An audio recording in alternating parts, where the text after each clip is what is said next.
કેમ છો બધા? મજામાં? તો લાસ્ટ લેક્ચરમાં આપણે જેમ વાત થઈ હતી છે એટલે કે હવે આપણે એટમ ચેપ્ટર ચાલુ કરશું, બરોબર? તો એના માટે મેં તમને કીધું હતું કે થોડીક થિયરી જોઈ લેજો એટમ ચેપ્ટરની. તો શરૂઆત કરીએ રુથરફોર્ડનો આલ્ફા પ્રકિરણનો જે પ્રયોગ હતો એના પરથી એક એમસીક્યુની, બરોબર? હવે એમાં આપણી પાસે સેટઅપ કંઈક આવું હતું કે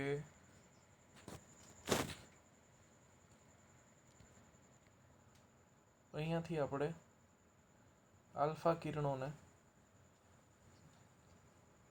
આપાત કરતા હતા ને સામે એક ધાતુની પટ્ટી મૂકેલી હતી, બરોબર? હવે આ ધાતુની પટ્ટી જેમાં અણુ રહેલા છે એ અણુના ન્યુક્લિયસમાં એવું કહેવામાં આવ્યું, એટલે પાછળથી તારણ મળ્યું એની વાત કરીએ છીએ કે 99.86% ભાગ છે એ ખાલી છે. માત્ર 0.14% ભાગમાં ધન વિદ્યુત ભાર એકદમ કેન્દ્રિત થયેલો છે. કારણ કે જ્યારે આલ્ફા કણો છે એ આ ન્યુક્લિયસ તરફ જાય છે તો 10⁻⁶ એક કણ છે એ 180 ડિગ્રીએ પાછો ફરે છે. બાકીના કણો છે એ વિચલિત થાય છે, બરોબર, અમુક કોણે, અને એ આપણે જોઈ શકીએ છીએ, બરોબર? પ્રયોગ યાદ જ હશે તમને. તો એનું જે સૂત્ર છે ને એ આવું કંઈક છે કે એકમ ક્ષેત્રફળ દીઠ કંઈક જે આપણને વિચલિત થતા કણો જોવા મળે છે એનું સૂત્ર n બરાબર kz² ના છેદમાં sin⁴ θ/2 આવું કંઈક સૂત્ર છે. હવે આના પરથી આપણને એમસીક્યુ પૂછવું હોય તો કેવો એમસીક્યુ પૂછી શકાય?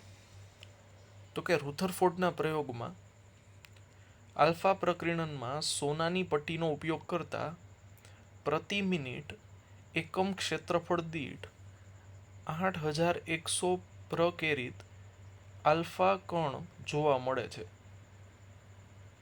જ્યારે વિચલન કોણ થીટા 60 છે. એનો મતલબ આજે આપણને ડેટા આપ્યો છે ને 8100 આલ્ફા કણ વિચલિત થાય છે 60 ડિગ્રીના કોણે, એનો આપણે ઉપયોગ કરવાનો છે. તો તમને બીજો ભાગ એવો પૂછ્યો છે તો કે પ્રતિ મિનિટ એકમ ક્ષેત્રફળ દીઠ થીટા બરાબર 120 ડિગ્રી કોણે વિચલન કોણે પ્રકેરિત આલ્ફા કણોની સંખ્યા મેળવો. જેના ઓપ્શન આવા કંઈક છે 450, 900, 1800 અને 8100. હવે શરૂઆતમાં આપણે સોનાની પટ્ટીનો ઉપયોગ કર્યો છે ને બીજા કેસમાં પણ સોનાની પટ્ટી જ રાખીએ એટલે ઝેડ બદલાશે નહીં. કે તો અચળ જ છે, બરોબર? તો કે ને z² તો અચળ છે. તો n ચલે છે 1/sin² θ/2, કારણ કે થીટા જ બદલાય છે. પહેલા કેસમાં થીટા 60 લેવાનો છે, બીજા કેસમાં થીટા 120 લેવાનો છે. તો n1/n2 નો ગુણોત્તર લેશું તો એ થશે sin⁴ વ્યસ્ત પ્રમાણમાં સંબંધ છે એટલે θ2/2 અને અંશમાં આવશે θ1/2. તો હવે θ2 કિંમત આપણે 120 લેવાની છે, θ1 60 આપેલું છે. તો 120/2 એટલે 60 અને 60/2 એટલે 30. તો કિંમત મૂકશું તો આપણને n1 અને n2 નો ગુણોત્તર 9 મળશે. તો હવે આપણે n2 મેળવવાનું છે, n1 ખ્યાલ છે, તો n2 બરાબર થશે n1/9 અને n1 તમને 8100 આપેલું છે, ભાગ્યા 9 કરશું એટલે તમને n2 900 મળશે. એનો મતલબ કે આ જ સેટઅપ આપણે રાખશું, સોનાની પટ્ટીનો ઉપયોગ કરશું અને 120 ડિગ્રી વિચલિત થયેલા આલ્ફા કણોની સંખ્યા શોધશું તો એ આપણને પ્રતિ મિનિટ એકમ ક્ષેત્રફળ દીઠ 900 મળશે. જેમ જેમ કોણ વધતો જશે એમ જે વિચલિત આલ્ફા કણો છે એની સંખ્યા ઘટતી જશે. આપણે મેં લેક્ચરના સ્ટાર્ટિંગમાં તમને કીધું કે 10⁶ આલ્ફા કણોએ એક આલ્ફા કણ છે એ 180 ડિગ્રીએ પાછો વિચલિત થશે. એનો મતલબ જે દિશામાં ગયો તો એ જ દિશામાં પાછો રિટર્ન આવે છે, બરોબર? તો આ હતું આલ્ફા પ્રકિરણનો જે કોન્સેપ્ટ હતો. એના પરથી રુથરફોર્ડે પોતાનું મોડેલ આપ્યું, જેમાં રુથરફોર્ડે એવું કીધું કે કોઈ પણ કક્ષામાં ઇલેક્ટ્રોન શક્ય છે. એનો મતલબ ઇલેક્ટ્રોન ન્યુક્લિયસની આજુબાજુ ગતિ કરે છે, બરોબર, પણ એ કોઈ પણ કક્ષામાં શક્ય છે, બરોબર. એમાં એણે જે કક્ષા છે એની ત્રિજ્યા અને એ બધી વાત કરી, પણ એમ ટૂંકમાં એવું કીધું કે એ કોઈ પણ કક્ષામાં શક્ય છે. એનો મતલબ એ કોઈ પણ ઉર્જા ધરાવી શકે. આ કારણના લીધે રુથરફોર્ડનું મોડલ છે એ ફેલ કર્યું કે કોઈ પણ કક્ષામાં ઇલેક્ટ્રોન રહી શકતા નથી. તો આમાં કરેક્શન કોણે લઈ આવ્યું? તો કે નીલ બોહરે, બરોબર. તો કે બોહરના જે મોડલ છે એમાં એણે એવું કીધું કે આ જે ઇલેક્ટ્રોન ફરે છે એ વાત બરોબર છે, બરોબર, પણ એ અમુક નિશ્ચિત ઉર્જા જ ધરાવી શકે. એ કક્ષામાં રહેતો ઇલેક્ટ્રોન અમુક નિશ્ચિત ઉર્જા જ ધરાવી શકે. ગમે એટલી ઉર્જા ધરાવતો ઇલેક્ટ્રોન આપણને મળે નહીં. અમુક નિશ્ચિત ઉર્જા ધરાવતો જ ઇલેક્ટ્રોન શક્ય છે, અને એવી જ કક્ષાઓમાં ઇલેક્ટ્રોન સ્થાયી અવસ્થામાં રહી શકે, બરોબર. તો એણે નીલ બોહરે એના માટે એવું કીધું કે જેનું વેગમાન, જે કક્ષાનું વેગમાન એટલે કે ઇલેક્ટ્રોનનું વેગમાન h/2π પૂર્ણ ગુણાંકમાં હોય. ઇલેક્ટ્રોન એવી જ કક્ષામાં રહી શકે જેનું કોણીય વેગમાન h/2π પૂર્ણ ગુણાંકમાં હોય. જ્યાં h શું છે? તો કે એક h છે એ પ્લાન્કનો અચળાંક છે, બરોબર. તો L બરાબર થશે nh/2π. હવે L એટલે કોણીય વેગમાન એટલે કે mvr બરાબર nh/2π. હવે રુથરફોર્ડના જ મોડેલ પરથી આપણે કોન્સેપ્ટ લઈએ તો જો કક્ષામાં પરિભ્રમણ કરતો હોય વર્તુળાકાર પથ ઉપર કોઈ પણ પદાર્થ ગતિ કરતો હોય તો એને એક કેન્દ્ર ત્યાગી બળ લાગશે, mv²/r. હવે આ જે પરિભ્રમણ કરતો ઇલેક્ટ્રોન છે એને ન્યુક્લિયસમાં રહેલા ધન ભારો આકર્ષશે, બરોબર, એટલે એની ઉપર એક વિદ્યુતીય બળ લગાડશે. હવે જો એ સમાન કક્ષામાં જ પરિભ્રમણ કરે છે એનો મતલબ એની ઉપર લાગતા બેય બળ પરસ્પર વિરુદ્ધ દિશામાં હોવા જોઈએ અને એકબીજાની અસર નાબૂદ કરતા હોવા જોઈએ. તો આપણે એ બેય બળોને, વિદ્યુતીય બળ અને કેન્દ્ર ત્યાગી બળ, બેયને સરખાવી દઈએ તો ઇલેક્ટ્રિક ફોર્સ ને સેન્ટ્રીફ્યુગલ ફોર્સ, જેમાં kq1q2/r² અને બીજું થશે mv²/r. તો એક વખત r અને એક વખત r કેન્સલ થશે. હવે પેલો વિદ્યુત ભાર છે એની ઉપર ઇલેક્ટ્રોન e જેટલો ભાર છે, અને બીજું ન્યુક્લિયસમાં રહેલા વિદ્યુત ભારો. હવે એ તો આપણે કઈ ધાતુનો ઉપયોગ કરીએ છીએ, કયા અણુની ચર્ચા કરીએ છીએ એના ઉપરથી ડિપેન્ડ કરે, બરોબર. તો ત્યાં Ze ના છેદમાં બે વચ્ચેનું અંતર r, એટલે કે એ r થશે ભ્રમણાક્ષની ત્રિજ્યા. ઇલેક્ટ્રોન જે કક્ષામાં ભ્રમણ કરે છે એની ત્રિજ્યા r થશે આ કેસમાં. તો હવે આપણે કીધું mv/r બરાબર nh/2π, અને બીજું આવું કંઈક mv² બરાબર ke × Ze એટલે કે Ze²/r મળ્યું.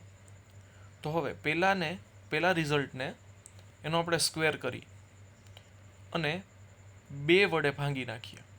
રિઝલ્ટ જે 2 મળ્યું ને એના વડે ભાંગી નાખીએ તો mvr² એટલે કે m²v²r² અને n²h² ના છેદમાં 4π², અને ઈ આખાના છેદમાં આ રિઝલ્ટ નંબર 2. તો હવે જે કેન્સલ થશે તો કે m એક વખત કેન્સલ થશે, v² કેન્સલ થશે, બરોબર. તો કે m એક વખત કેન્સલ થઈ જશે, v² કેન્સલ થઈ જશે, બરોબર. 4π અને 4π વન ટાઈમ કેન્સલ થઈ જશે, બાકી બધું એમનેમ રહેશે. તો mr² એમનેમ, n²h² છેદનો છેદ ε0r અંશમાં આવી જશે, અંશના છેદમાં હજી એક વખત પાઈ વધશે એ છેદમાં આવી જશે, તો એ થઈ જશે mze².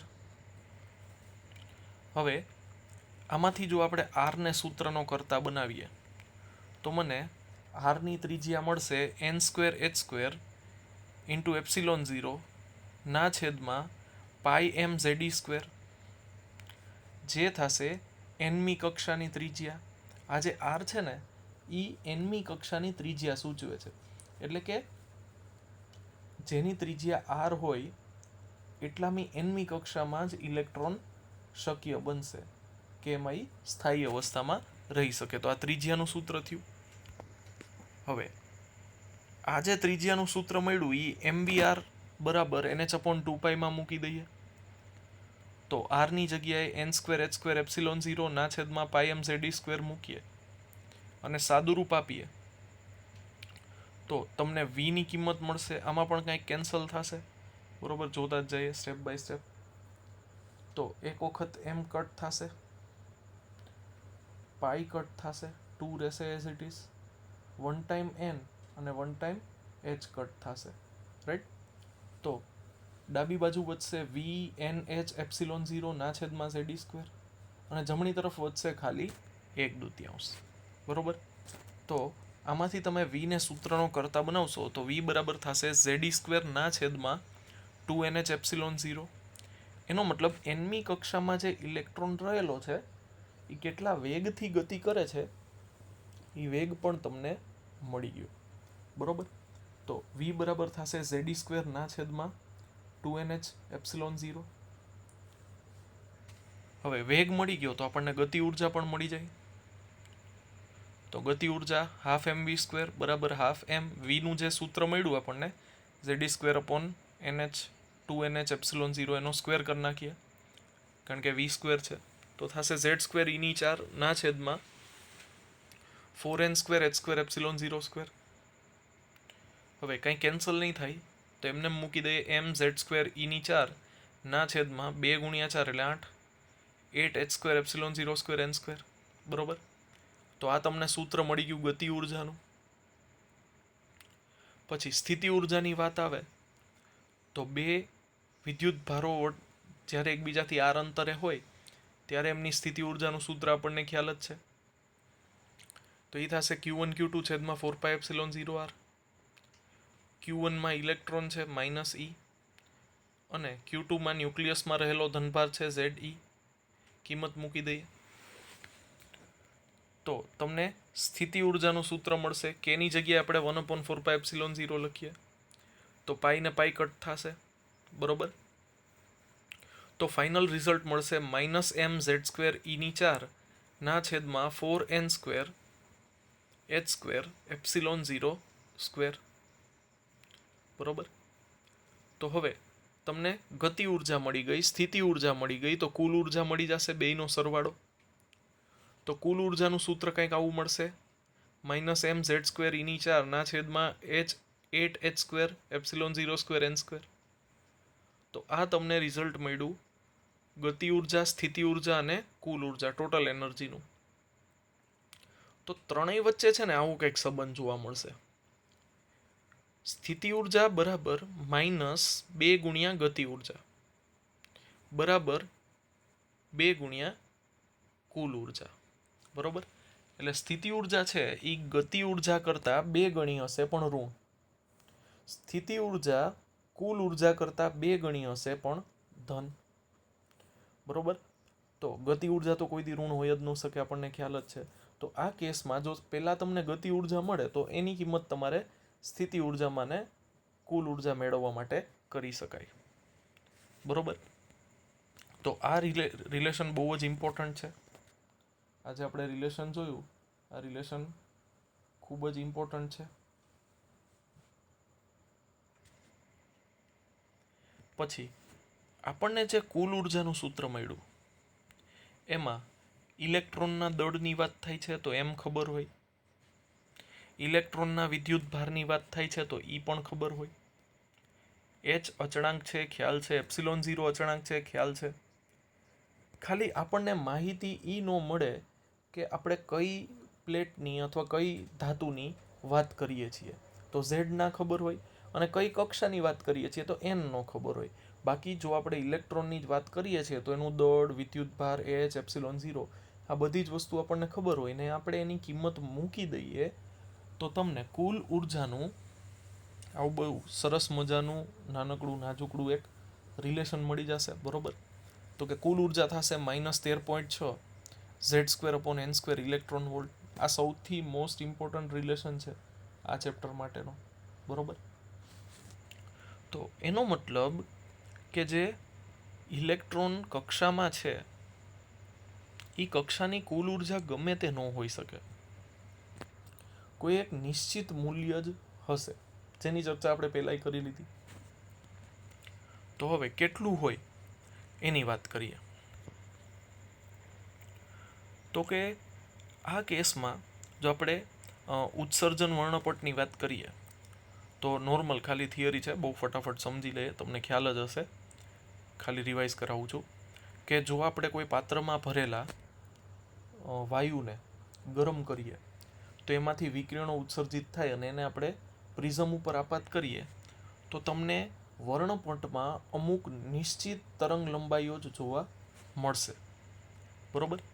Sum specific wavelengths were present on screen. પડદો રાખ્યો તો સામે તો અમુક નિશ્ચિત તરંગ લંબાઈઓ જ જોવા મળી. તો કે આવું શું કામે થાય છે? તો કે આવું એટલે થાય છે કે ધારો કે આ અણુની આપણે હાઇડ્રોજન માટેની વાત કરીએ છીએ, એટલે કે ઝેડમાં આપણે 1 લખી નાખશું. બરોબર? હવે થશે શું? તો કે તમે અણુને ગરમ કર્યો એટલે કે એણે ઉર્જા મેળવી. આપણે પહેલાં જ કીધું કે અણુઓ છે એ ઋણ કુલ ઉર્જા ધરાવે છે, એનો મતલબ એને ઉર્જાની જરૂરત છે. અને એ ઉર્જા એને મળી ક્યાંથી? તો કે આપણે વાયુને ગરમ કર્યો એનાથી એને ઉર્જા મળી. તો એ ઉર્જા મળી એટલે એ ઉત્તેજિત થઈને, એક્સાઇટ થઈને જે પહેલી કક્ષા છે n=1, જેને આપણે એનું ગ્રાઉન્ડ સ્ટેટ કહીએ છીએ, ત્યાંથી એની ઉત્તેજિત અવસ્થામાં એટલે કે n=2માં આવશે, એક્સાઇટેડ સ્ટેટમાં. બરોબર? પણ એક્સાઇટેડ સ્ટેટમાં એ સ્ટેબલ નથી. બરોબર? એટલે કે એ ત્યાં સંતુલિત અવસ્થામાં નથી, એને પાછું ઘરે જવું છે, એટલે કે કક્ષા નંબર 1માં જવું છે. તો જેવું એણે 1 થી 2 આવતી વખતે ઉર્જા મેળવવી હતી, બરોબર, જ્યારે 1 થી 2 આવ્યું ત્યારે એણે શું કર્યું? ઉર્જા મેળવી.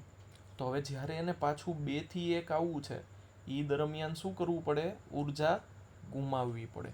અને એ ઉર્જા કયા સ્વરૂપે ગુમાવે છે? તો કે એ ઉર્જા ગુમાવે છે ફોટોન સ્વરૂપે. બરોબર? તો જ્યારે તમે ઉર્જા આપશો ત્યારે એ ગ્રાઉન્ડ સ્ટેટમાંથી એક્સાઇટેડ સ્ટેટમાં એટલે કે ઉત્તેજિત અવસ્થામાં આવશે 1 થી 2. પણ ત્યાં 2 ઉપર રહી નહીં શકે અને પાછું 1માં જવું છે, તો જેટલી ઉર્જા એણે મેળવી તે ઉર્જા એને ગુમાવવી પડે. હવે જો આપણે આ ઉર્જાની વાત કરીએ, આ સ્તરમાં જે ઉર્જા છે એ ઉર્જાની વાત કરીએ તો આપણે એક સૂત્ર મેળવું. બરોબર? શું મેળવું? તો -13.6. આપણે nમી કક્ષામાં જો તમારે કુલ ઉર્જાનું સૂત્ર મેળવવું હોય તો આપણે એમાં કિંમત મૂકતા જઈએ. બરોબર? કિંમત મૂકતા જઈએ તો n=1 મૂકશું આ કેસમાં. z તો 1 છે જ, કારણ કે અત્યારે આપણે ખાલી હાઇડ્રોજન અણુની વાત કરીએ છીએ. તો -13.6 ગુણ્યા 1/2, 1/, પહેલી કક્ષા એટલે n=1 એટલે 1/2 પણ 1. તો તમને પહેલી કક્ષાની ઉર્જા મળશે -13.6 ઇલેક્ટ્રોન વોલ્ટ. જો અહીંયા મેં લખી છે -13.6 ઇલેક્ટ્રોન વોલ્ટ. પછી જો હું n=2 મૂકીશ, z બરાબર તો 1 જ આવશે, n=2 મૂકીશ તો 2/2 એટલે કે 4. તો 13.6/4 મૂકીશું તો મને જવાબ મળશે 3.4 ઇલેક્ટ્રોન વોલ્ટ. એ પણ ઋણ. તો પહેલી કક્ષામાં -13.6 ઇલેક્ટ્રોન વોલ્ટ ઉર્જા હતી, એમાંય કંઈક ઉર્જા મેળવી અને ક્યાં જશે? 3.4. તો 13.6માં તમે કેટલા ઉમેરો? અહીંયા ઋણ સંજ્ઞા છે. બરોબર?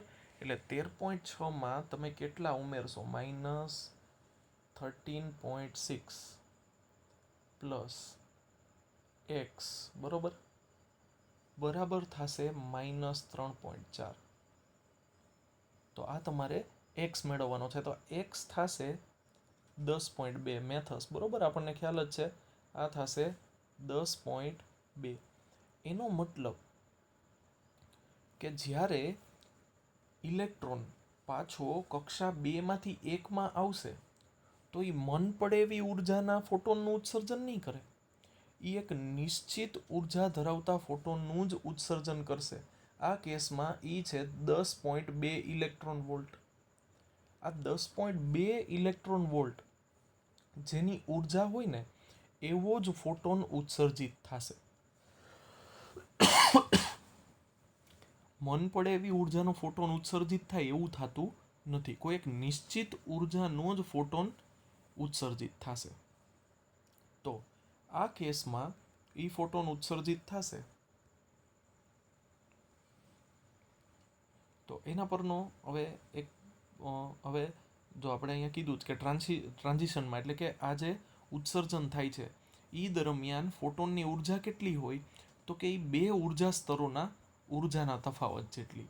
જો અહીંયા લખેલું પણ છે મેં, lambda will have certain specific value only which will give discrete spectrum. બરોબર, એટલે લેમડાનું મૂલ્ય આપણને કંઈક નિશ્ચિત જ મળશે. અહીંયા જો બધી સળંગ આમ 3000, 3001, 3002 એંગસ્ટ્રોમ, 3004 એંગસ્ટ્રોમ એમ સળંગ વર્ણપટ આપણને નથી મળતો. આપણને વર્ણપટમાં ધારો કે 3200 એંગસ્ટ્રોમ મળ્યું, પછી ડાયરેક્ટ મળે છે 4500 એંગસ્ટ્રોમ, પછી ધારો કે એવું મળે છે કે 5128 એંગસ્ટ્રોમ. કોઈ નિશ્ચિત મૂલ્ય નથી, અનિશ્ચિત આપણને વર્ણપટ મળે છે. તો આ અનિશ્ચિત મળવાનું કારણ શું? તો કે આમ અનિશ્ચિત નથી, આમ એ અમુક ઉર્જા સ્તર ધરાવતા જે તફાવત છે એને જ અનુરૂપ છે, પણ કોઈ વચ્ચેનો રિલેશન નથી કે આને ગુણ્યા 2 કરો કે 4 કરો કે એવું નહીં કાંઈ. તો જે ઇલેક્ટ્રોન જે ફોટોન ઉત્સર્જિત થાય છે એની ઉર્જા કેટલી હશે તો કે બે ઉર્જા સ્તરોના ઉર્જાના તફાવત જેટલું. જો બેમાંથી એકમાં આવશે તો એની ઉર્જાના તફાવત જેટલી આપણા ફોટોનની ઉર્જા હશે, જે હમણાં આપણે થોડી વાર પહેલાં અહીંયા લખ્યું હતું 10.2 ઇલેક્ટ્રોન વોલ્ટ. બરોબર, તો આ જ વસ્તુ આપણે જોઈ લઈએ. તો તમને એવું કીધું છે, find the energy and wavelength of a photon emitted when an electron is in. આની રકમ મેં ગુજરાતીમાં લખેલી જ છે, ક્યાં ગઈ ભાઈ, ક્યાં ગઈ? જ્યારે હાઇડ્રોજન અણુમાં ઇલેક્ટ્રોન n બરાબર 3મી કક્ષાથી n બરાબર 1મી કક્ષામાં સંક્રાંતિ અનુભવે ત્યારે તેમાં ઉત્સર્જિત ફોટોનની ઉર્જા અને તરંગ લંબાઈ મેળવો. તો આવા કંઈક આપણે MCQ સોલ્વ કરવાના છે. તો એમાં આપણે ફોટોન માટે શું કીધું છે તો કે આપણે ઉર્જા અને તરંગ લંબાઈ મેળવવાની છે જ્યારે હાઇડ્રોજન અણુમાં ઇલેક્ટ્રોન ત્રીજીમાંથી પહેલી કક્ષામાં આવે. હમણાં જ આપણે એવું કીધું કે ફોટોનની ઉર્જા કેટલી હશે તો કે જે ઉર્જા સ્તર હશે એના તફાવત જેટલી, એની ઉર્જાના તફાવત જેટલી. હવે ક્યાંથી ક્યાં આવે છે તો કે 3 થી 1. તો કે પહેલી જે ઉર્જા હશે ત્રીજી n બરાબર 3, હાઇડ્રોજન છે એટલે z બરાબર તો 1 જ લખી નાખીએ બે વખત. પહેલી વખત એ ત્રીજી કક્ષામાં છે, ત્યાંથી પહેલીમાં આવે છે. તો એનો મતલબ પહેલો આપણે કિંમત લખશું જ્યારે એ ત્રીજી કક્ષામાં હતું તો કે -13.6 z²/n², z બરાબર 1, n બરાબર 3, માઇનસ પહેલી કક્ષા. તો પહેલી કક્ષામાં કેટલું છે તો કે -13.6 z બરાબર 1, n બરાબર 1, માઇનસ માઇનસ પ્લસ થઈ જશે. તો આ થઈ જશે ફોટોનની જે ઉર્જા છે એ 12.09 ઇલેક્ટ્રોન વોલ્ટ. તો કે પહેલી વસ્તુ તો આપણને મળી ગઈ. હવે આપણને એમ થાય સર આ કેલ્ક્યુલેટર વગર કેમ થશે? તો ધીરે ધીરે આપણે એના સોલ્યુશન તરફ પણ જઈએ છીએ. અને લેમડા એટલે કે વેવલેન્થ તરંગ લંબાઈ મેળવવાનું તો હું તમને એટલી સરસ ટ્રીક આપીશ ને કે આપણને કોઈ પણ જાતના કેલ્ક્યુલેટર વગર આ ઘણા બધા અટપટા આંકડા આવે ને એ કોઈ પણ આંકડા સાથે આપણે બહુ ઇઝીલી ડીલ કરી શકશું. અને તરંગ લંબાઈ તો આપણે કોઈ પણ આપણને પ્રશ્ન પૂછવામાં આવે તરંગ લંબાઈ બહુ ઇઝીલી આપણે મેળવી શકશું. તો અહીંયા ફોટોનની ઉર્જા કેટલી મળી તો તમને 12.09 ઇલેક્ટ્રોન વોલ્ટ. હવે બીજું મેળવવાનું, આ ઉર્જા તો મળી ગઈ, મેળવવાની છે તરંગ લંબાઈ. તો તરંગ લંબાઈ આપણને ખ્યાલ છે કે E બરાબર hc/લેમડા થાય. આમાંથી લેમડાને સૂત્ર ન કરતા બનાવો તો hc/E થશે. હવે hની કિંમત 6.626 ગુણ્યા 10⁻34, c 3 ગુણ્યા 10⁸. E આપણને મળી 12.09, પણ એ પણ છે પાછી ઇલેક્ટ્રોન વોલ્ટમાં. તો એને ફેરવવું હોય તો 1.6 ગુણ્યા 10⁻19 ગુણાકારમાં મૂકવા પડે. હવે આપણને એમ પ્રશ્ન થાય કે સર આ કેલ્ક્યુલેશન તો આપણને કેલ્ક્યુલેટર વગર તો બહુ ડિફિકલ્ટ થઈ જાય. તો એમાં લખ્યું છે કે calculation will be difficult, so we will use alternate method. Alternate મેથડમાં છે ને આપણે થોડીક વસ્તુ યાદ રાખવી પડશે. હવે એ શું તો કે ધારો કે તમને ઉર્જાનો તફાવત 12.09 ઇલેક્ટ્રોન વોલ્ટ મળી ગયો છે. હવે એ આપણે મૂકી દેવાનો છે એક સૂત્રમાં. એ સૂત્ર શું? તો કે જો તમારે લેમડા એંગસ્ટ્રોમમાં મેળવવા હોય તો કિંમત લખવાની 12375 ના છેદમાં ઈ. હવે 12375 આપણે યાદ રાખવાનું છે. યાદ રહીએ તોય વાંધો નહીં, નો યાદ રહીએ તોય વાંધો નહીં. હજી એક મેથડ છે આપણી પાસે. આ પહેલી મેથડ હતી જે યાદ ન રહીએ, આ 123.75 આંકડો યાદ ન રહીએ તોય વાંધો નહીં. આ કોકવાર યુઝ થશે, જે હું તમને જ્યારે MCQ આવશે ત્યારે સમજાવીશ કે આ જે તે ટાઈમે આપણે ઈસવીસન પૂર્વે 123.75 ના છેદમાં ઈ કંઈક યાદ રાખ્યું હતું ને, એ અહીંયા ઉપયોગ થશે. પણ અત્યારે આપણે એને ભૂલી જાય. ધારો કે આવો કંઈક આંકડો નથી અને આપણી પાસે કેલ્ક્યુલેટર હતું ને આપણે ગણતરી કરી કે લેમડાનો જવાબ આપણને મળશે 1024 એંગસ્ટ્રોમ. હવે આ 1024 એંગસ્ટ્રોમ તમને જવાબ મળી ગયો. આ જ જવાબ હું તમને વિધાઉટ કેલ્ક્યુલેટર લઈ આવતા શીખવાડી દઉં. બરોબર? તો એના માટે આપણે શું કરશું? તો કે લેમડાનું જે આપણને સૂત્ર ખ્યાલ છે ને, આપણે એ સૂત્ર તરફ જઈએ.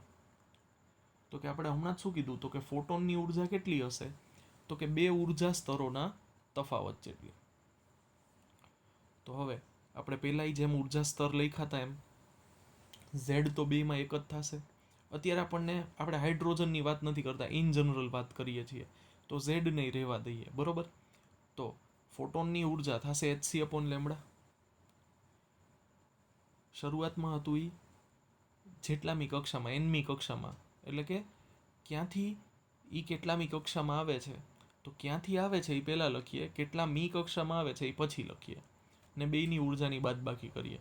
તો જ્યાંથી આવે છે એ કક્ષાના નંબરને આપણે n2 કહીએ, અને જે કક્ષામાં આવે છે એ કક્ષાના નંબરને આપણે n1 કહીએ. ફાઇનલ માઇનસ ઇનિશિયલ આવું કંઈક કરતા હતા ને, યાદ છે?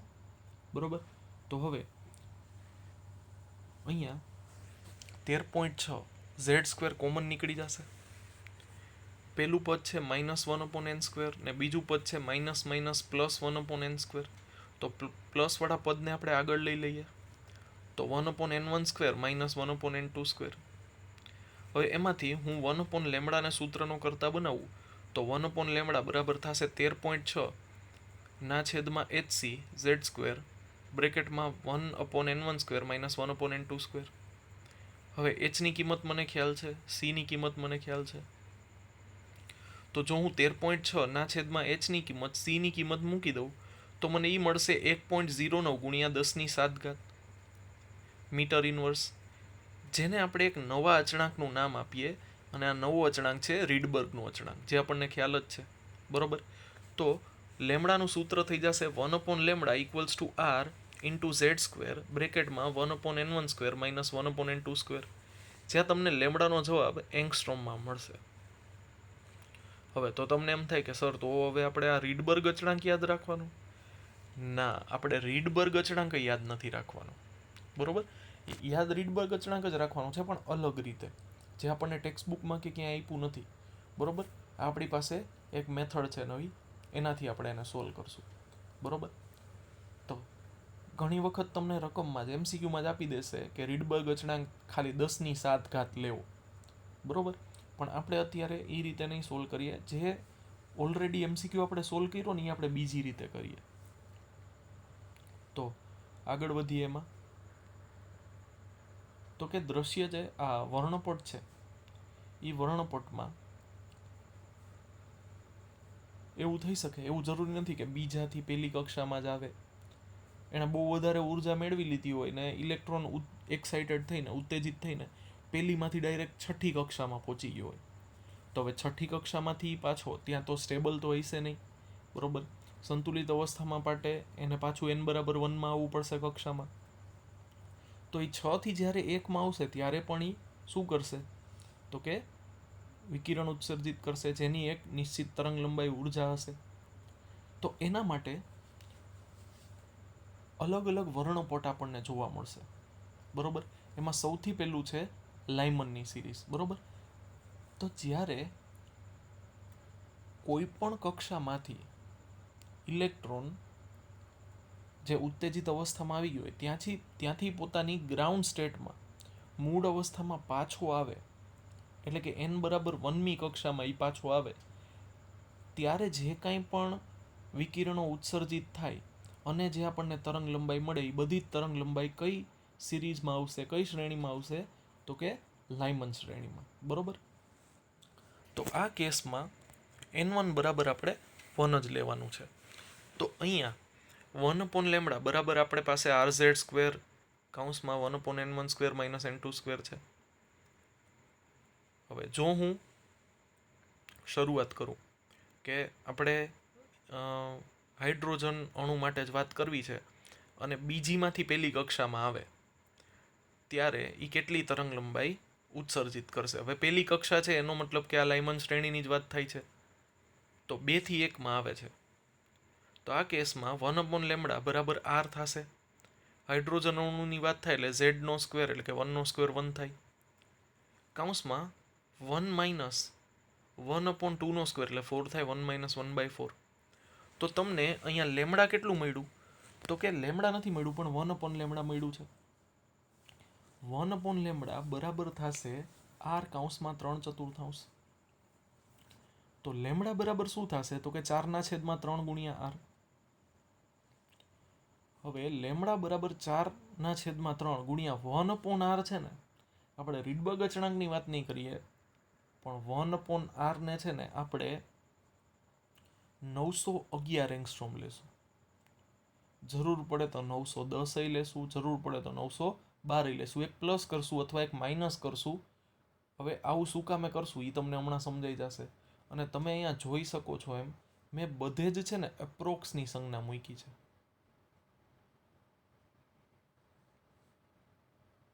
મેં બધી જ જગ્યાએ શું કર્યું છે? એપ્રોક્સની સંજ્ઞા મૂકી છે. એનો મતલબ આ જવાબ આની નજીકનો હશે. તમને એક્ઝેક્ટ જવાબ નહીં મળે પણ નજીકનો જવાબ મળશે. શેના માટે? તો કે 910, 911, 912. તો આ કેસમાં ક્યારે કયું લેવું એ હમણાં આપણે થોડાક MCQ સોલ્વ કરશું એટલે ખબર પડી જશે. આ પેલો MCQ જ છે ખરેખર તો કે એના માટે 1/r ની કિંમત આ કેસમાં આપણે 911 નહીં પણ 912 લેશું. એનું કારણ છે નીચે 3 આપ્યા છે એટલે 4/3 મળ્યું ને. તો આપણે 3 વડે ભાગ લાવીએ, 912 ને ભાગીએ તો 3 3 9, પછી 1 વડે નહીં હાલે એટલે વચ્ચે 0 ને 3 4 12, તો 304 મળશે. તો તમને લેમડા મળશે 304 ગુણ્યા 4 એટલે કે 1216 એંગસ્ટ્રોમ. તો આ એવી ગણતરી થઈ ગઈ જેમાં આપણે કેલ્ક્યુલેટરનો યુઝ કરવાની જરૂર પડી નહીં અને આપણને એપ્રોક્સિમેટલી જવાબ પણ મળી ગયો છે કે નહીં. થોડુંક આનંદ આવે એવું વિધાઉટ કેલ્ક્યુલેટર ગણતરી કરવા માટે. આપણે યાદ શું રાખવાનું છે? તો કે 1/r ની કિંમત આપણે 911, 910 અથવા 912 એંગસ્ટ્રોમ લેશું જેવી જરૂરત પડે. બરોબર. અને આનાથી જે જવાબ મળશે એ એક્ઝેક્ટ જવાબ નહીં મળે પણ એપ્રોક્સ જવાબ મળશે. તો હવે આપણે આગળ વધીએ. આ થઈ ગયું 2 માંથી 1 માં આવે લાઇમન શ્રેણીની પહેલી લાઈન. હવે લાઇમન શ્રેણીની બીજી લાઈન તો કે 3 માંથી 1 માં આવે. બરોબર. 3 to 1, n બરાબર 3 to n બરાબર 1. તો 1/λ બરાબર થશે r. z તો 1 થશે એટલે 1/2. પહેલી કક્ષામાં આવે છે એટલે 1/1² માઇનસ ત્રીજી કક્ષામાંથી આવે છે તો 1/3². લસા લેશું, છેદમાં 9 આવશે તો 9 - 1 એટલે કે 8, 8/9. તો 1/λ બરાબર થશે r × 8/9. એમાંથી લેમડાને સૂત્રનું કરતા બનાવીએ તો વ્યસ્ત થઈ જશે 9/8r. હવે 9/8 એમને અને 1/r ને આપણે 911, 910, 912 ગમે લઈ શકીએ. પાછા 912 લઈએ તો 8 વડે ભાગ લાવીએ તો તમને 114 જવાબ મળશે. બરોબર. તો આ કેસમાં 114 ગુણ્યા 9 એટલે કે 100 ગુણ્યા 9 900 અને 14 ગુણ્યા 9 126. તો તમને જવાબ કેટલો મળ્યો તરંગ લંબાઈનો? 1026 એંગસ્ટ્રોમ વિધાઉટ કેલ્ક્યુલેટર. આ બધી ગણતરી એવી છે જે આપણે વિધાઉટ કેલ્ક્યુલેટર કરી શકશું. બરોબર. તો જો આપણે થોડાક ફ્લેશબેકમાં જઈએ. હાઇડ્રોજન અણુ માટે ત્રીજીમાંથી પહેલી કક્ષામાં આવે ત્યારે ઉત્સર્જિત તરંગ લંબાઈ કેટલો જવાબ દેખાય છે? 1026 એંગસ્ટ્રોમ. અને આવો જ કાંઈક જવાબ આપણને મળ્યો તો ઈસવીસન પૂર્વે આ જ લેક્ચરમાં જો ક્યાં છે તો કે n બરાબર 3 થી n બરાબર 1માં, અને ત્યારે ઉત્સર્જિત તરંગ લંબાઈ કેટલી મળી? 1024. વાં કેટલો જવાબ મળ્યો? 1026. ને આપણે શું કીધું? આ બધા જવાબ એપ્રોક્સ છે, એક્ઝેક્ટ નથી. લગભગ આટલો જવાબ આવે. તો જો તમને આ રીતથી પણ 123.75 ઉર્જા અને એના કરતાંય સહેલી મેથડ, મેં તમને કીધું હતું ને કે આ આંકડો નો યાદ રહીએ તો પણ ચિંતા કરવાની જરૂર નથી, આપણને છતાંય જવાબ મળી જશે. એ કઈ રીતે જવાબ મળશે? તો કે 1/r બરાબર 911 એંગસ્ટ્રોમમાં યાદ રાખવાથી. બરોબર? તો તમે જોવો છો એમ કે અહીંયા સેમ જવાબ આપણને મળ્યો છે વિધાઉટ કેલ્ક્યુલેટર. હવે એ જ રીતે 4 થી 1, તો કે 4 થી 1માં z તો 1 મૂકીએ, 1/1 -1/4 એટલે 16. તો એ થશે, લસા લઈએ 15/16. તો 16/15 ગુણ્યા 1/r વ્યસ્ત થઈ જશે, લેમડા લેશું એટલે. હવે છેદમાં 5 આવે છે ને, 15 છે, જુઓ તમે. તો 5નો ભાગ પાછળ કંઈક 0 હોય, 5 હોય તો જ હાલશે. બરોબર? તો એ કેસમાં આપણે ત્યાં 911 નહીં પણ 910 લેશું. તમે જોયું કે આપણે 912 ક્યારે લીધા, હવે અત્યારે 910 ક્યારે લઈએ છીએ. તો 16/15 પહેલાં 5 વડે ભાગ હલાવીએ તો છેદમાં થશે 5 3 15, અને 5 વડે ભાગ હલાવીએ તો અંશમાં આવશે 182. હવે 182 છે ને, 3 વડે પૂરા નહીં ભંગાય. તો આપણે શું કરીએ? અપ્રોક્સ જ કિંમત મેળવવાની છે, અંદાજે આશરો. બરોબર? તો જે 182 મળ્યા ને એને રાઉન્ડ આપણે કરીને 180 કરી નાખીએ. અને 180/3 આપણને 60 ખબર છે. તો 16 ગુણ્યા 60, 16 6 96, 960 એંગસ્ટ્રોમ તમને જવાબ મળી જશે.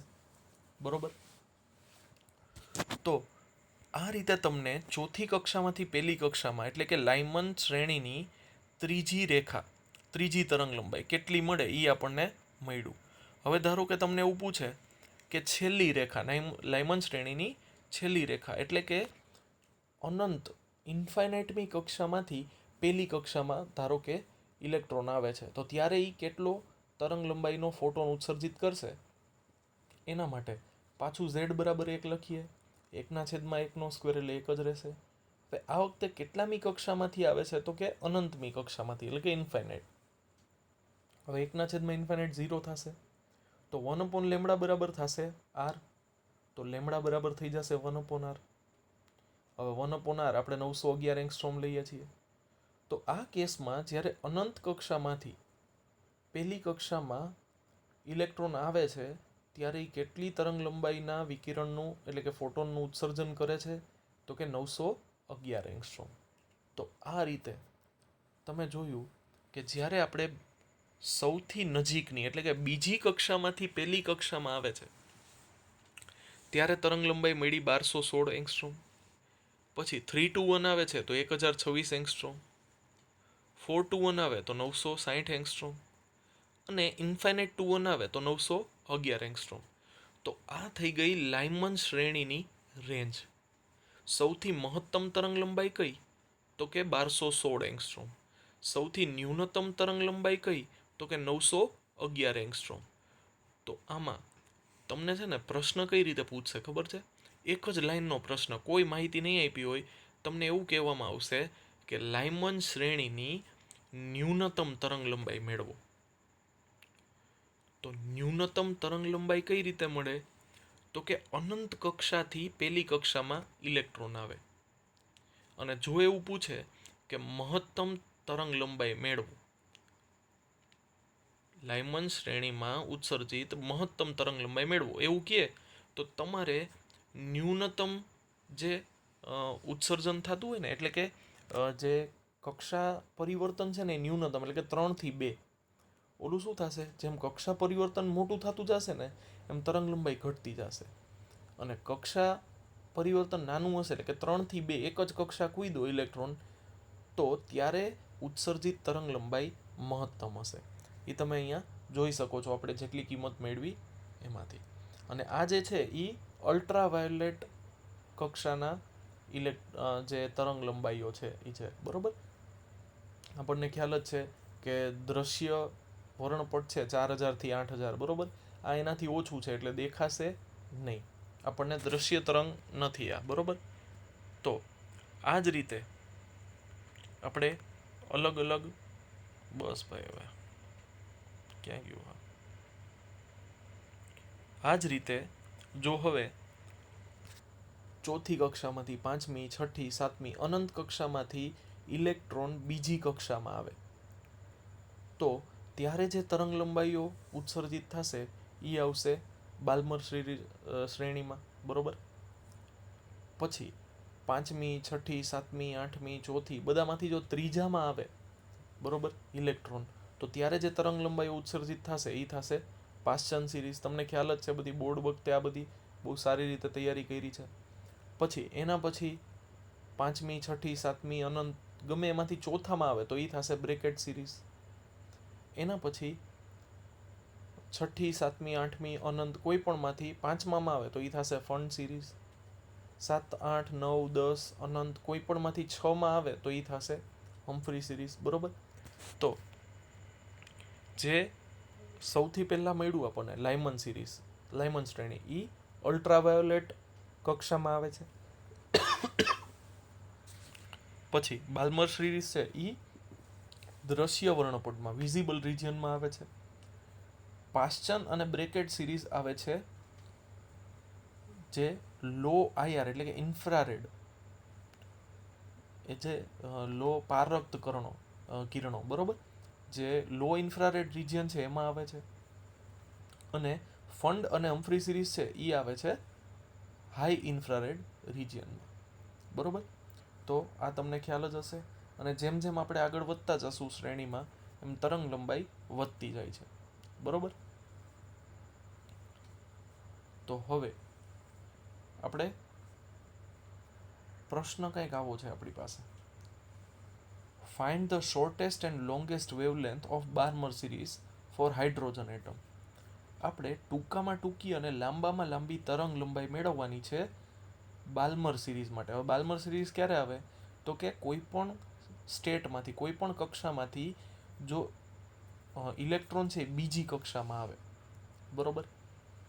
તો લાંબામાં લાંબી તરંગ લંબાઈ ત્યારે મળે જ્યારે ટ્રાન્ઝિશન એટલે કે જે કક્ષા ફેરબદલ થાય છે એ ઓછામાં ઓછી થાય. તો હવે બીજી કક્ષામાં આવવા માટે ઓછામાં ઓછું ટ્રાન્સમિશન જે થાય એ ત્રીજાથી થાય. 3 થી 2 આવે એ ઓછામાં ઓછો ઠેકડો માર્યો કહેવાય ઇલેક્ટ્રોને, બરોબર. તો ત્યારે તરંગ લંબાઈ મહત્તમ ઉત્સર્જિત થશે. તો લોંગેસ્ટ માટે n1 બરાબર 2 અને n2 બરાબર 3 લઈએ. જો પ્રશ્નમાં છે ને તમને ઓછામાં ઓછો ઇનપુટ આપ્યો છે, બરોબર. અને આમાં આપણને ખ્યાલ હોવો જોઈએ કે બાલ્મર સિરીઝમાં જે કોઈ પણ કક્ષામાંથી આવે છે તો ઇલેક્ટ્રોન આવે છે n બરાબર 2 કક્ષામાં, બરોબર. અને લાંબામાં લાંબી તરંગ લંબાઈ ત્યારે મળે જ્યારે ઠેકડો ઓછામાં ઓછો એટલે કે 3 થી 2માં આવે ત્યારે લાંબામાં લાંબી તરંગ લંબાઈ મળે. તો એ કેસમાં આપણે 1/λ બરાબર r ઇન્ટુ ઝેડ બરાબર તો 1 જ લઈએ છીએ, 1/n1² માઇનસ 1/n2². તો બીજીમાં આવે છે તો 2 નો વર્ગ 4, ત્રીજીમાંથી આવે છે તો 3 નો વર્ગ 9. તો લસા લેશું તો આ થશે 5/36. વ્યસ્ત કરી નાખીએ તો થઈ જશે 36/5 અને 1/r. હવે r તો તમને ખ્યાલ જ છે 1/r, 911 લઈ શકો, 12 લઈ શકો, પણ અહીંયા લેશું 910 કારણ કે છેદમાં 5 છે. તો તમને લેમડાનો જવાબ મળશે 36 × 182, જે કેલ્ક્યુલેશન આપણે ઇઝીલી કરી શકીએ. તો એ થઈ જશે 6552 એંગસ્ટ્રોમ. આ મળી તમને બાલ્મર સિરીઝની પ્રથમ લાઈન એટલે કે પ્રથમ તરંગ લંબાઈ, બરોબર. તો આ જ વસ્તુ બાલ્મર સિરીઝની લાંબામાં લાંબી તરંગ લંબાઈ અથવા પહેલી તરંગ લંબાઈ, આ બેમાંથી કોઈ પણ રીતે પ્રશ્ન પૂછી શકે, બરોબર. પહેલી લાઈન થઈ ને 3માંથી 2માં આવે ત્યારે. હવે તમને ટૂંકામાં ટૂંકી તરંગ લંબાઈ ત્યારે મળશે જ્યારે ઠેકડો મોટામાં મોટો હશે, એટલે કે અનંતથી એ બીજી કક્ષામાં આવે. તો એના માટે r z તો એક જ છે, હાઇડ્રોજન અણુ છે એટલે બીજી કક્ષામાં આવે છે એટલે 1/2 નો સ્ક્વેર 4 માઇનસ 1/∞ એટલે 0. તો 1/λ બરાબર થશે r ઇન્ટુ 1/4. તો લેમડા બરાબર થશે 4 ઇન્ટુ 1/r. હવે 1/r માં આપણે 910 મૂકી દઈએ તો એ તમને મળ્યું λ2 3640 એંગસ્ટ્રોમ, જે બાલ્મર સિરીઝની અંતિમ તરંગ લંબાઈ છે. એટલે બાલ્મર સિરીઝની રેન્જ મેળવી લીધી ટૂંકમાં આપણે. કઈ? તો કે 3640 એંગસ્ટ્રોમથી 6552 એંગસ્ટ્રોમ. હમણાં જ આપણે થોડીક વાર પહેલાં વાત કરી કે બાલ્મર સિરીઝ છે એ દ્રશ્ય વર્ણપટમાં આવે છે, જો છે ને 6552 એંગસ્ટ્રોમ. ટૂંકામાં ટૂંકી તરંગ લંબાઈ છે એ નથી, કારણ કે 4000થી શરૂ થાય ને, 3640 છે આ તો જેમ જેમ બાલ્મર સિરીઝમાં આગળ વધશું એમ દ્રશ્ય વર્ણપટ આવી જશે. બરોબર? તો આ રીતના એ પ્રશ્ન આપણને પૂછી શકાય. અત્યારે આપણે કોન્સેપ્ટની જ ચર્ચા કરીએ છીએ એટલે હું તમને MCQ ને ઓપ્શન ને એવું નથી આપતો. હું તમને ડાયરેક્ટ કોન્સેપ્ટ જ આપી દઉં છું કે આવા ટાઈપના ક્વેશ્ચન પૂછી શકાય. પછી આપણે નેક્સ્ટ લેક્ચરમાં ખાલી MCQ આપીશું તમને, અને પછી એની પાછળ એનું સોલ્યુશન પણ આપીશ. અત્યારે આપણે ખાલી ટાઈપ ઓફ MCQ ડિસ્કસ કરીએ છીએ. બરોબર? તો એના પછી આપણે વાત કરીએ તો શું કીધું છે? તો કે find the second line of Balmer series for H atom. હવે સેકન્ડ લાઇન કીધી છે, બીજી રેખા. હવે બાલ્મર સિરીઝની વાત કરી એટલે ગમે એ કક્ષામાંથી ઇલેક્ટ્રોન આવવો જોઈએ કક્ષા નંબર 2માં. હવે 3 થી 2માં આવે એ એની પહેલી લાઈન થઈ ગઈ, પહેલી તરંગ લંબાઈ. આપણે મેળવવાની છે બીજી તરંગ લંબાઈ. એટલે 3 થી 2 કવર થઈ ગયું, તો હવે કયું વધ્યું? તો કે 4 થી 2. તો 2 નો વર્ગ 4 અને 4 નો વર્ગ 16. z બરાબર તો 1 છે જ, કારણ કે હાઇડ્રોજન અણુ કીધો છે. તો અહીંયા શું થશે? જો મેં આકૃતિથી પણ દર્શાવ્યું છે કે 3 થી 2માં આવે એની પહેલી લાઈન, 4 થી 2માં આવે એની બીજી લાઈન, 5 થી 2માં આવે ત્રીજી લાઈન, અને અનંતથી 2માં આવે એની છેલ્લી લાઈન થશે. બરોબર? તો 1/λ બરાબર થશે r કૌંસમાં 1/2 નો વર્ગ 4 અને 4 નો વર્ગ 16. તો લસા થશે 3/16. એનું વ્યસ્ત કરી નાખીએ તો 16/3, અને 1/r ની કિંમત છેદમાં 3 છે એટલે 912 મૂકીએ તો આ થઈ જશે 16 ગુણ્યા 304. એટલે 3 ગુણ્યા 16, 16 તેરી 48 અને 16 4 64. તો આ તરંગ લંબાઈ તમને મળશે 4864 એંગસ્ટ્રોમ. તો આ રીતે આપણે ખાલી પ્રશ્નને ધ્યાનથી સમજવાનો છે. આવું જ તમને પાશ્ચન શ્રેણી માટે પૂછી શકે, ફંડ માટે પૂછી શકે, બ્રેકેટ માટે પૂછી શકે, બાલ્મર માટે આપણે પ્રશ્ન જોયા.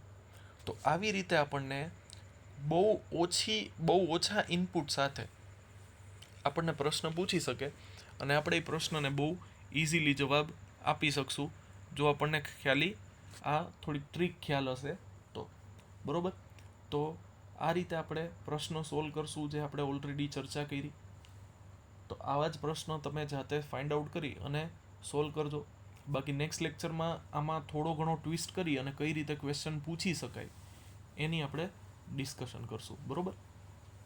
તો આજના આ લેક્ચરમાં તમને કંઈ પણ ના સમજાય, આપણે એકચ્યુઅલી આ ક્લાસમાં આ ચેપ્ટર એક બાકી હતું જે આપણે અત્યારે વર્ચ્યુઅલી આ રીતે ભણીએ છીએ. બરોબર? તો એમાં ઓલમોસ્ટ મેં કોન્સેપ્ટ ડિટેલમાં સમજાવવાની ટ્રાય કરી છે. બરોબર? તો કાંઈ પણ ડાઉટ હોય તો તમે મને પૂછી શકો છો કોલ મેસેજ કરીને. બરોબર? અને એવું લાગે તો પહેલી વખતમાં કંઈ પણ ડાઉટ આવે તો બીજી વખત વિડીયો જોજો, કદાચ ત્યારે જ ડાઉટ ક્લિયર થઈ જાય.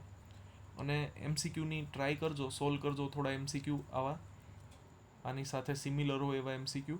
બરોબર? બાકી થોડાક વધારે MCQ લઈ અને હું નેક્સ્ટ લેક્ચરમાં આવું જ છું. બરોબર? તો ત્યારે આપણે કંઈ પણ ડાઉટ હશે તો એ ક્લિયર થઈ જશે, થોડાક MCQ સોલ્વ કરશું એટલે ત્યારે. બાકી પ્રેક્ટિસ કરતા રહ્યો. બરોબર? Keep preparing. All the best. Thank you.